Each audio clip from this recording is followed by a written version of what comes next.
Ya, kita akan menjawab pernyataan dari Don Ditan ya. Biasa dia menyerang ajaran Kristen, ayat-ayat kitab suci, melakukan penafsiran semaunya sendiri dan tanpa mencoba untuk mencari tahu konteks dari ayat tersebut.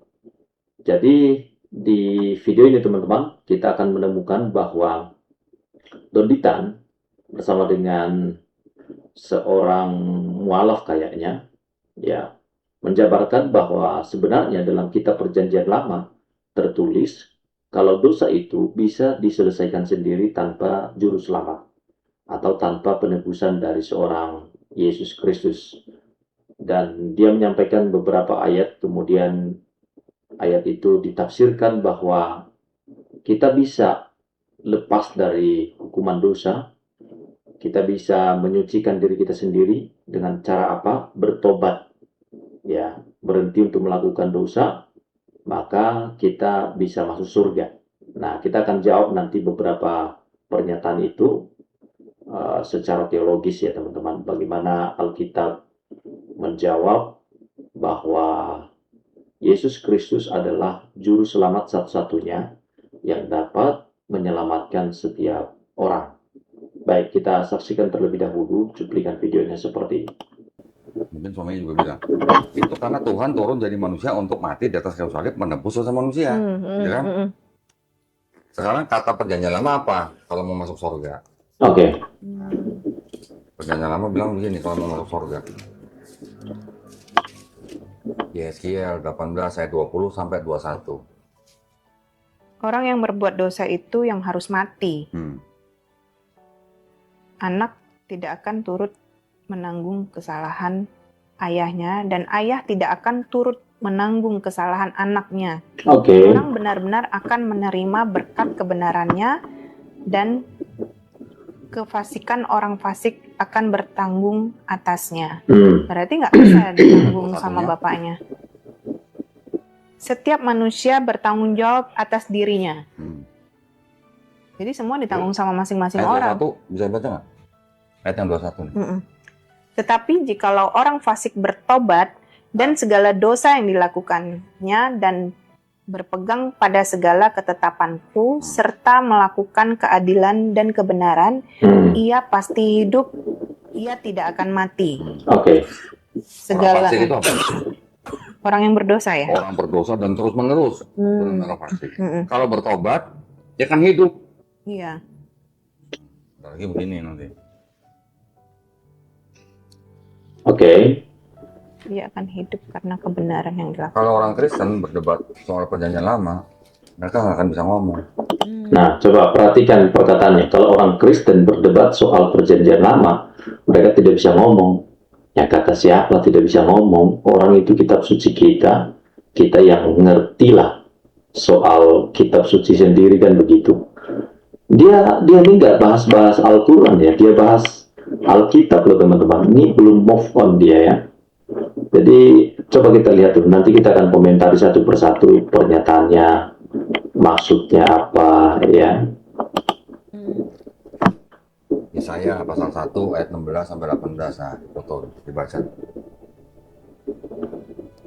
Nah, kemarin saya juga ngomong di perjanjian lama, tapi jawabannya itu kan perjanjian lama, beda. Kita tuh udah ngikutinnya perjanjian baru. Ikut ajaran siapa? Perjanjian baru.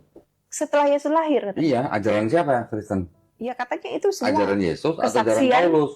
Kesaksian waktu Yesus ada, kesaksian Yesus sama firman-firman Tuhan, sama ada kesaksian dari orang-orang yang di zamannya Yesus. Nah, ini ngawur banget ya pernyataannya ya.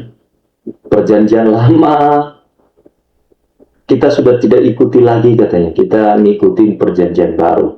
Kemudian Don Ditan bilang ajaran siapa? Itu bukan ajaran Yesus, tapi ajaran Paulus.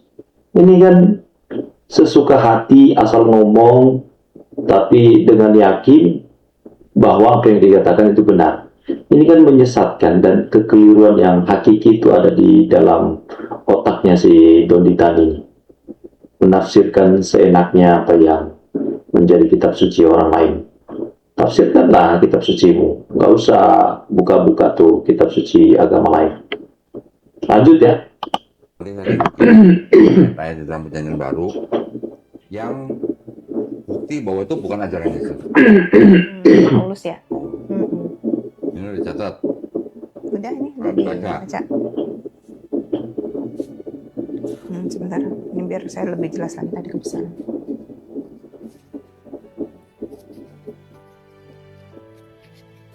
Udah suntik, Bu? Sudah, Udah? baru Udah bisa makan? Udah. Iya, Nah, ini makan dulu. iya, enggak apa-apa. Basuhlah, Mau bersihkanlah makan. Ya, dirimu, makan dulu, Bu. Iya, iya. jauhkanlah perbuatan-perbuatanmu yang jahat dari depan mataku. Berhentilah berbuat jahat, belajarlah berbuat baik, usahakanlah keadilan. Kendalikanlah orang kejam, belalah hak anak-anak yatim. Perjuangkanlah perkara janda-janda. Marilah, baiklah kita berperkara firman Tuhan. Sekalipun dosamu merah seperti kirmizi, Ya, akan menjadi putih seperti salju. ya. Sekalipun berwarna merah seperti kain kesumba, akan menjadi putih seperti bulu domba. Nah, pertanyaan. Kalau dosa semerah kirmisi, dosa semerah kain kesumba, bisa putih seperti salju atau putih seperti bulu domba, perlu nggak ada orang yang harus mati dari kayu salib dan tebus Nggak dosa? perlu. Dia bersihkan diri, berbuat baik, bertobat, berhenti berbuat jahat. Ya kan, terus menyantuni anak yatim, Ya. terus memperjuangkan janda-janda, maksudnya Sama nggak membantu. sama Islam? Sama. Nah, kalau di Islam kita tahunya amar ma'ruf nahi mungkar. Oke, teman-teman, sebenarnya cuplikan video ini saya ambil dari channelnya Pendeta Dr. Esra Soru ya, dengan judul Cukup Bertobat, Tak Perlu Salib, Kesalahan Fatal Donditan, dibongkar oleh Pendeta Esra Soru. Nah, teman-teman, coba kita memberikan tanggapan berdasarkan perspektif kita sebagai seorang yang harus mempertanggungjawabkan imannya ya. Baik. Kita akan mengkomentari beberapa bagian dari apa yang telah disampaikan juga oleh Bapak Pendeta Esra Soru ya. Jadi berdasarkan tanggapan dari Pendeta Esra Soru terhadap argumen donditan ya, kita akan merangkum beberapa bagian penting. Yang pertama yaitu letak kesalahan narasi dari donditan. Pendeta Esra Soru membongkar 3 kesalahan utama yang dikemukakan atau yang dilakukan oleh donditan. Ini terjadi karena metode penafsiran Alkitab yang keliru. Ya, kesalahan konteks historis. Donditan mencabut ayat-ayat Perjanjian Lama dari latar belakang sejarahnya dan langsung mencocokkannya dengan definisi atau konsep teologis modern yang ia sukai, seperti istilah masuk surga. Dan ia hanya mengutip satu bagian yang mendukung opininya bahwa manusia bisa bersih karena bertobat, dan sengaja mengabaikan bagian atau pasal lain di dalam Alkitab yang sama yang menjelaskan mekanisme penebusan itu seperti apa, dan memisahkan hukum yang seharusnya menyatu. Ia memisahkan antara konsep pertobatan moral dengan sistem hukum korban yang berlaku pada masa itu, seolah-olah pertobatan di Perjanjian Lama bisa berdiri sendiri tanpa korban darah. Itu yang pertama. Yang kedua adalah penjelasan ayat demi ayat dan bagaimana seharusnya. Nah, kalau kita melihat dalam Yeskiel 18 ayat 20-21, tanggung jawab individu vs sistem kurban, ini yang dipertentangkan oleh donditan ya. Narasi yang keliru dari donditan adalah mengklaim ayat ini membuktikan bahwa jika orang fasik bertobat atau berbuat baik, ia pasti hidup masuk surga. Sehingga tidak perlu lagi ada penebusan atau orang lain yang mati di kayu salib untuk menanggung dosanya. Fakta konteks Alkitab, kitab Yeskiel 18 ditulis saat bangsa Israel berada di pembuangan Babel. Konteksnya bukan tentang mekanisme masuk surga atau neraka, melainkan bantahan Allah terhadap keluhan orang Israel yang merasa tidak adil karena menanggung dampak dosa dari nenek moyang mereka. Ayat ini menegaskan prinsip tanggung jawab dari setiap individual di bumi ini. Ya, kata hidup yang kita bisa lihat di sana, hidup dan mati. Kata hidup itu cahaya dan mati itu mut. Nah, di sini ada bahasa perjanjian atau covenant mengenai berkat atau dipulihkan di tanah perjanjian, atau kutuk bencana yang mereka alami yaitu dibuang. Bukan tiket eskatologi ini teman-teman ya, atau ini bukan berbicara tentang ke surga ataupun masuk neraka ya. Jadi seharusnya gimana dong? Nah, ayat ini tidak pernah menghapus sistem kurban. Nabi Yeskiel itu sendiri adalah seorang imam. Dalam kitab yang sama, Yeskiel 40 ayat 48, ya, kalau kita baca maksud saya dari Yeskiel 40, pasal 40 sampai pasal 48, ia justru menulis sangat detail tentang pemulihan bait Allah dan tetap seharusnya mempersembahkan korban penghapus dosa. Jadi pertobatan hati dan kurban darah di bait Allah itu berjalan bersamaan, bukan saling meniadakan. Jadi narasi yang keliru dari Donditan ini teman-teman ya, mengenai Yesaya pasal 1 ayat 16 sampai 18, janji pemutihan dosa dan mekanisme penebusan. Donditan menyatakan bahwa karena dosa yang merah seperti kirmisi bisa menjadi putih seperti salju hanya dengan bertobat, berhenti berbuat jahat, dan menyantuni anak yatim piatu. Kemudian salib tidak perlu, karena berdasarkan ayat ini kita bisa menyucikan diri kita sendiri. Tapi fakta Alkitab ya, dari yang kita temukan ya, tidak demikian adanya. Secara tata bahasa dalam Ibrani ya, dari kalimat yang kita temukan dalam Yesaya pasal 1 ayat 16 sampai 18 itu, kita menemukan dalam bahasa Ibraninya ini kata imperfect pasif ya, dari kata yilbenu, kalimat akan menjadi putih, berarti akan diputihkan oleh pihak luar, kan menjadi putih kan, yaitu tindakan Allah sendiri, bukan manusia. Bukan manusia memutihkan dirinya sendiri dengan aman, yang melakukan perbuatan baik, amal, dan lain sebagainya.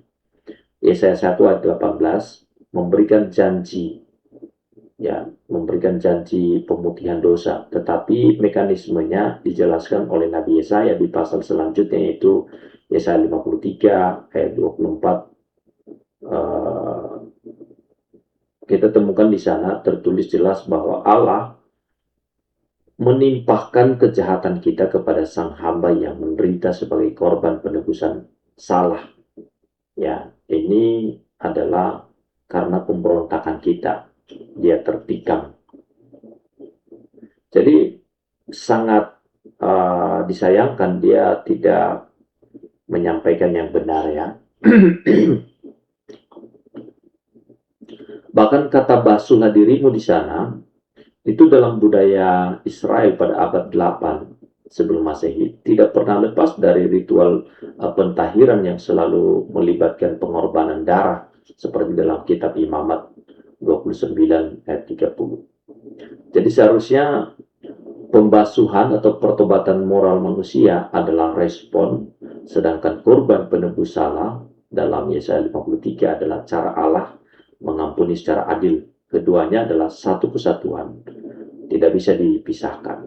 Itu yang disampaikan dalam kitab Yesaya itu, nggak boleh dipotong-potong ya. Kemudian bagian yang ketiga teman-teman, ajaran Paulus bukan ajaran Yesus katanya.